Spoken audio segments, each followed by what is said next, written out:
Hi everyone, welcome to the Meet the Teacher Parent Information session for 1-2 Teal 2022. I'm Mrs. DeBay, I'll be the classroom teacher for this year and I'm so excited. Let's get started. Firstly, I'd like to say thank you for taking the time to watch this video. I would have loved to have it in person, but of course with COVID and these crazy times, we've had to do this again. But it's a learning curve and keeps things interesting, and I would have never thought I'd have to do this in my career, to be honest. I just put a little bit about me. I don't need to read it, it's kind of embarrassing, but I just thought I'd share something about me. I do that with the kids. I love them to have that connection and know that I'm human and not this robot that stays at school. Yeah, that's a bit about me. Okay, so we'll start with literacy. Literacy is under the umbrella, of course, of English. And when we speak of literacy, we kind of break it into the umbrellas of speaking and listening, writing, reading. And for today's session, I'd just like to clarify and talk to you about writing and reading and how we go about this. Our writing focus, we are going to be doing recounts this term. And with recounts, we are teaching children the structure of an orientation, sequence of events, and personal opinion. Of course, every student is at a separate, different level, so we differentiate um, these lessons and we support students at whatever capabilities they are showing and where their goals are. We create learning goals with them.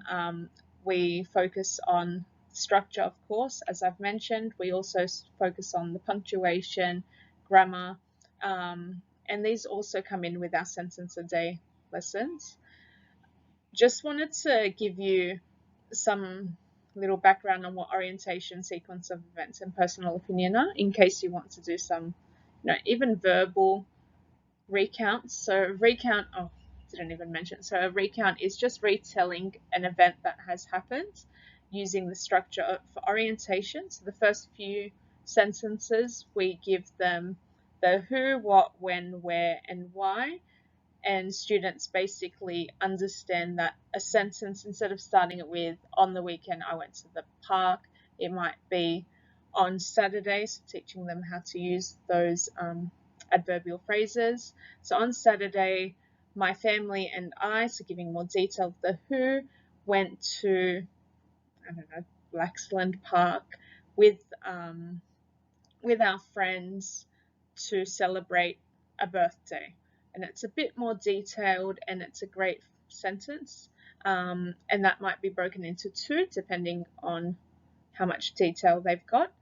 Our sequence of events, we then teach students about using those words like connectives, like firstly, first, then, giving a sequence of what happened. So, first we went in the car, and went to the park. Next, we played on the swings, and I went up really, really high. Sorry, thought that was on silent. And then next, we had a picnic, and my favorite thing to eat was sandwiches. And then finally, whatever it is, sorry, I'm just not going to bore you with that. But then that's the structure we're trying to encourage. So, of course, that's the end goal. And every student is at a different level, and we help them with this. And then the last part of our recount is their personal opinion, just telling us something about how they felt. And those are things you can even do verbal recounts with them. That's a fantastic thing to support your child with as well.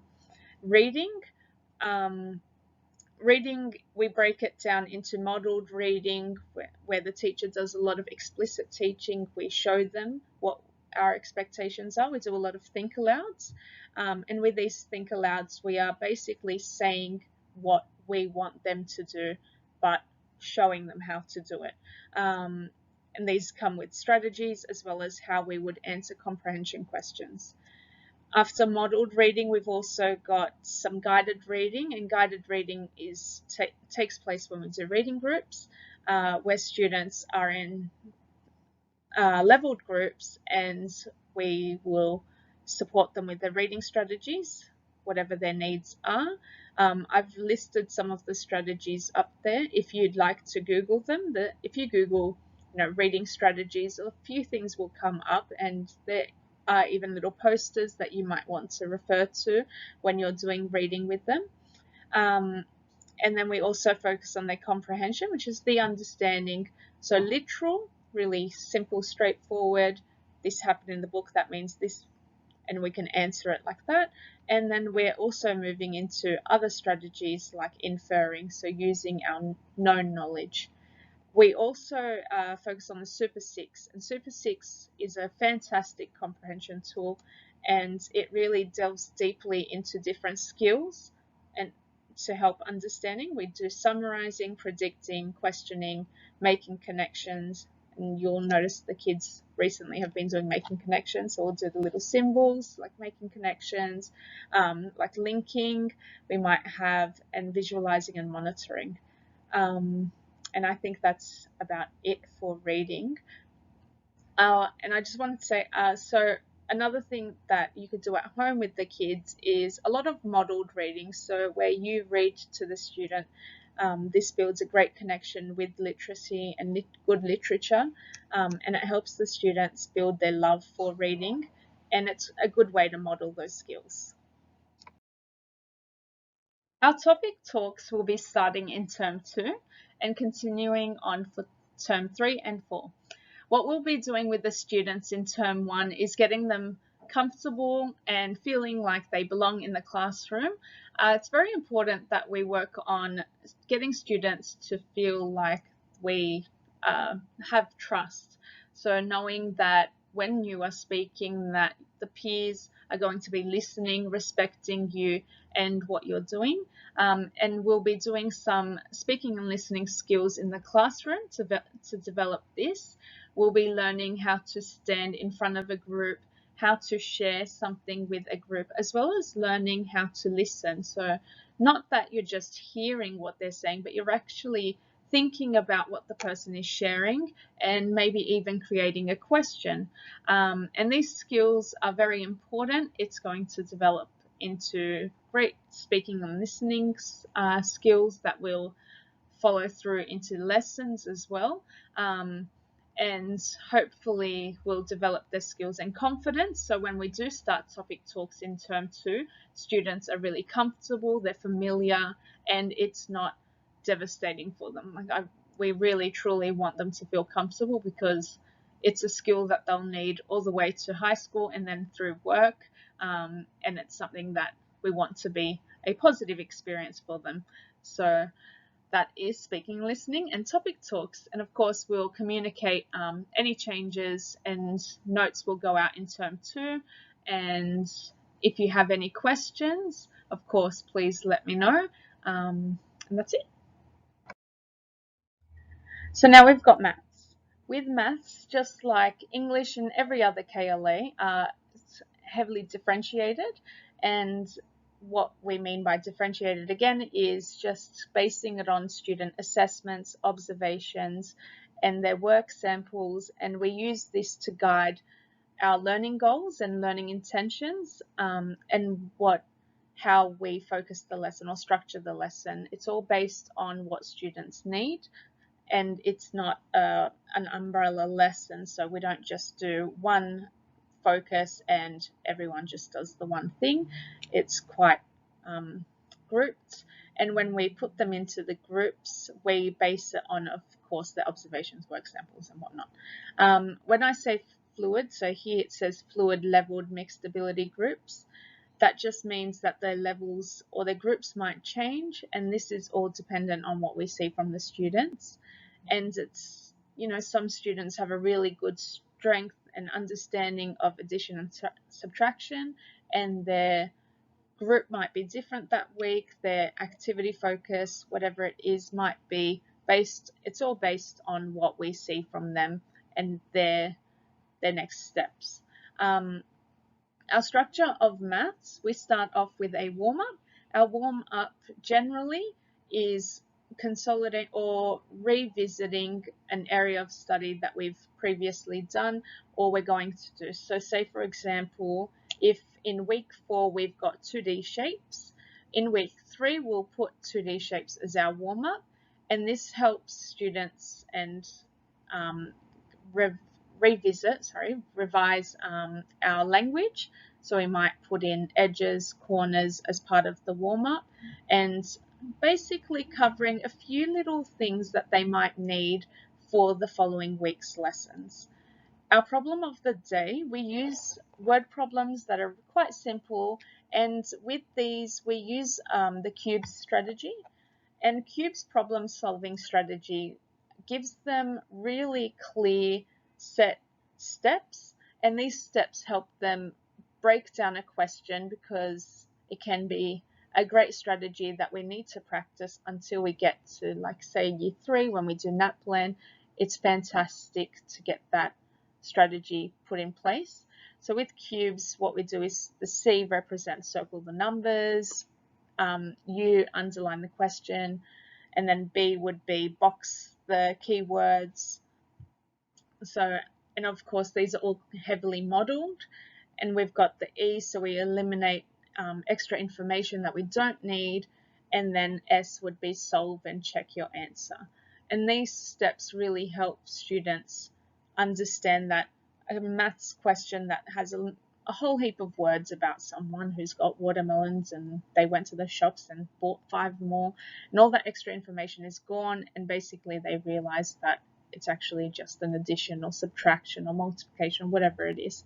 And this is also a great way to help students with maths language, because, say, for example, with subtraction there's a few big ones there. Say, for example, 5 take away 3, students get really excited, they do it in 2 seconds and they know the answer is 2. But when we say, what is the difference between 5 and 3, they'll look at me and go, well, one's bigger and one's smaller, but they don't realize that the difference means subtraction. And this is a great way to model the maths language and cover this. Problem of the day is quite explicit, a lot of guided activities, and it should be really quick and just a good revision throughout the year.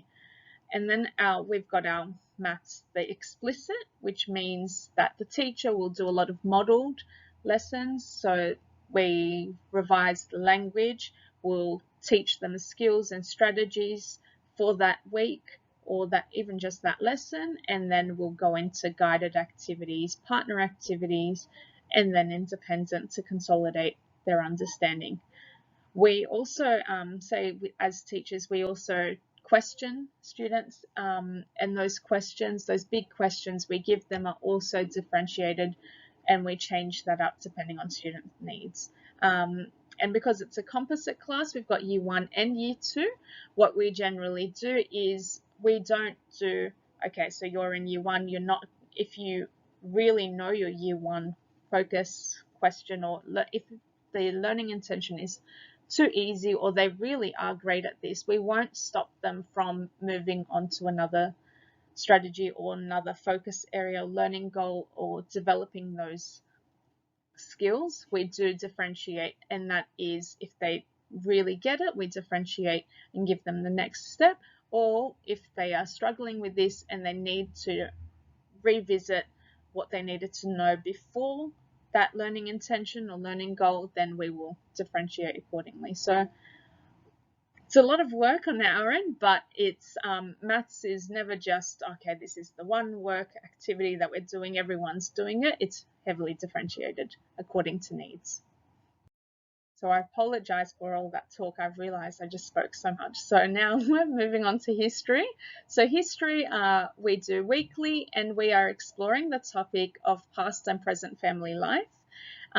Through this, we'll be looking at past. We're using terms like past, present, and future. We're looking into comparing and contrasting our families, what it was like, what is similar, what is different. And it's a lot of fun.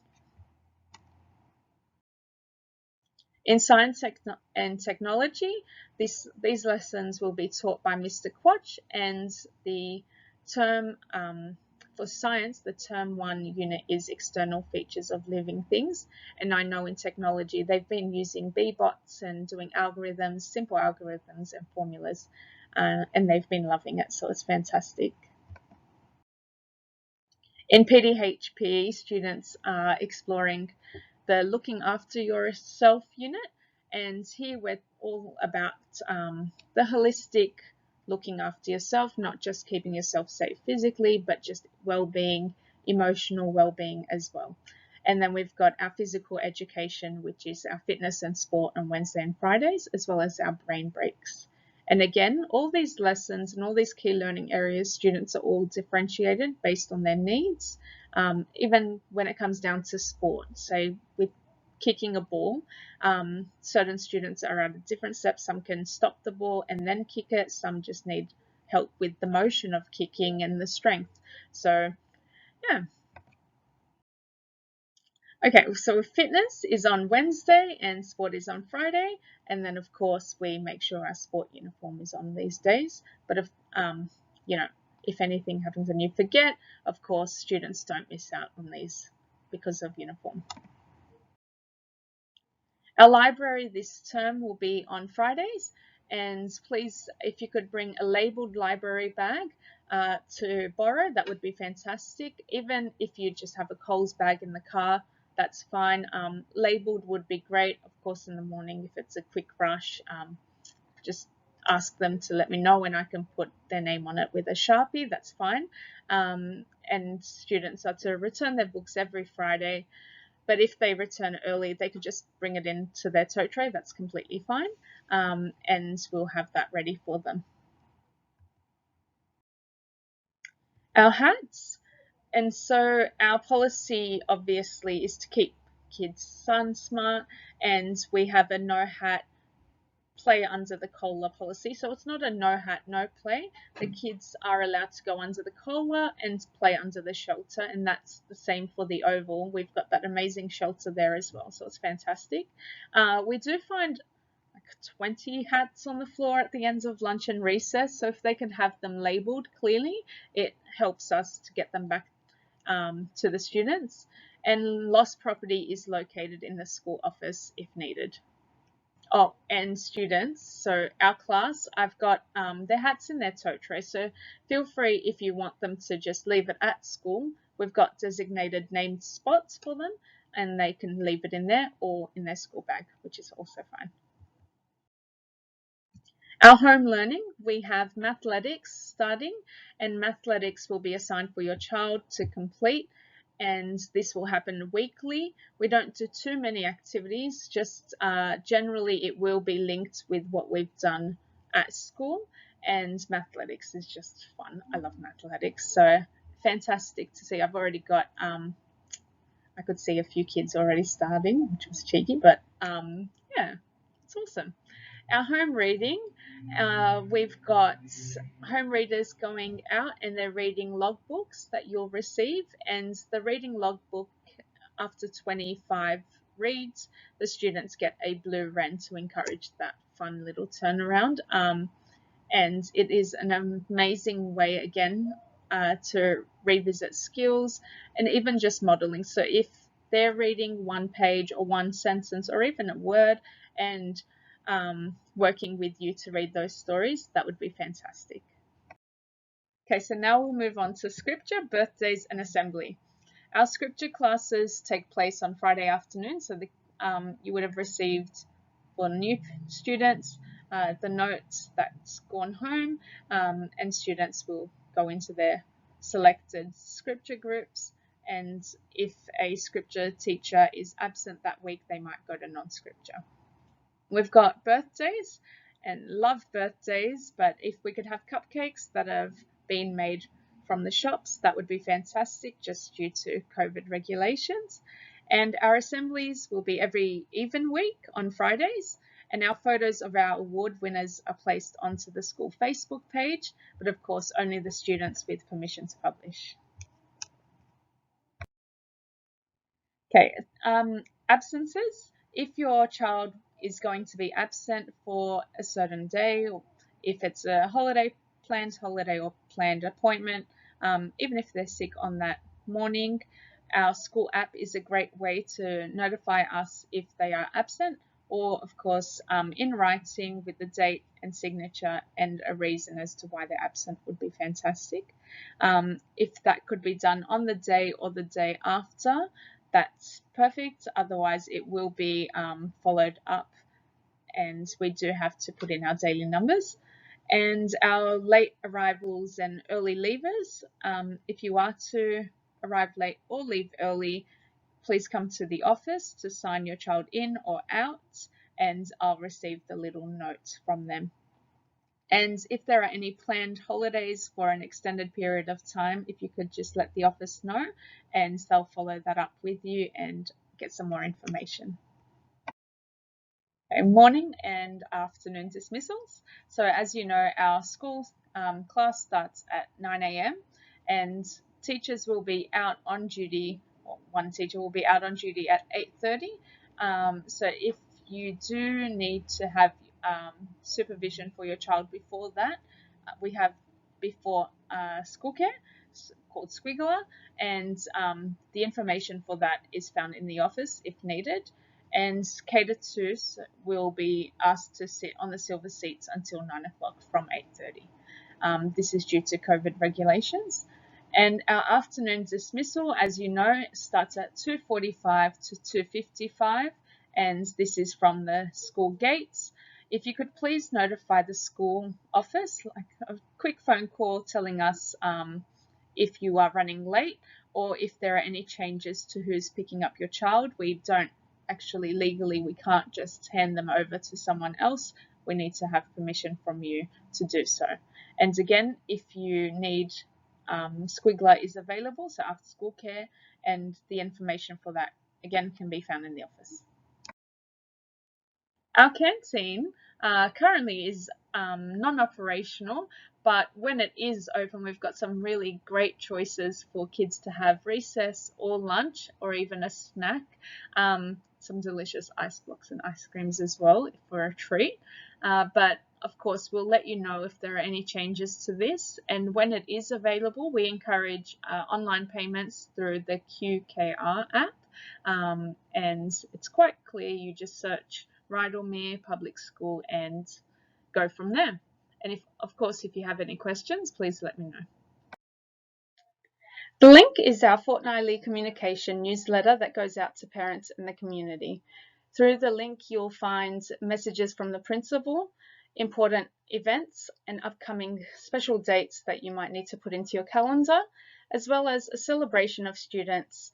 We celebrate their merit certificates, PBL awards, as well as amazing things we are doing in school. You'll find the link through our school app as well as our school website. I'd like to say thank you so much for listening to my Meet the Teacher video. If you have any questions, of course, please feel free to complete the Q&A Google form. And if it is something a little bit more independent of your child, of course, you can make an appointment via the school office or the school app, or send an email, and you could just book an appointment to speak with me, and I can either do a phone call or a Zoom call to support you with that. And I think that is about it from me, but have a great afternoon or morning, or I don't know when you're watching this, but thank you again, and I'll see you around.